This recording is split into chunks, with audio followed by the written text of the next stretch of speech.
দেশ রক্ষা করার জন্য যারা শপথ নেয়, শপথ নেওয়া মানে দেশ রক্ষা করার জন্য যে কোনো মুহূর্তে যে কোনো সময়ে রক্ত দিতে এবং প্রাণ দিতে প্রস্তুত।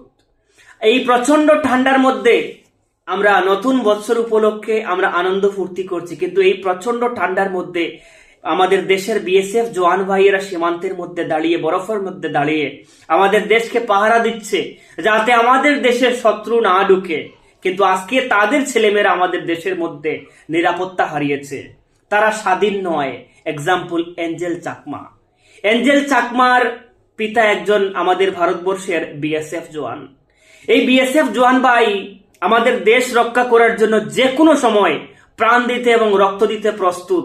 আজকে তার ছেলেকে নির্মমভাবে অমানবিকভাবে হত্যা করা হয়েছে চাইনিজ তকমা দিয়ে। এই যে যন্ত্রণা, ছেলে হারিয়েছে এক যন্ত্রণা, কিন্তু এই বাবা এঞ্জেল চাকমার বাবার মনের মধ্যে সবসময় মৃত্যুর আগ মুহূর্ত পর্যন্ত মনে থাকবে যে আমি আমার দেশ রক্ষা করার জন্য সবসময় প্রাণ দিতে প্রস্তুত, যে কোনো মুহূর্তে রক্ত দিতে প্রস্তুত। আজকে আমার ছেলেকে চাইনিজ তকমা দিয়ে, বিদেশি তকমা দিয়ে নির্মমভাবে তিলে তিলে হত্যা করেছে।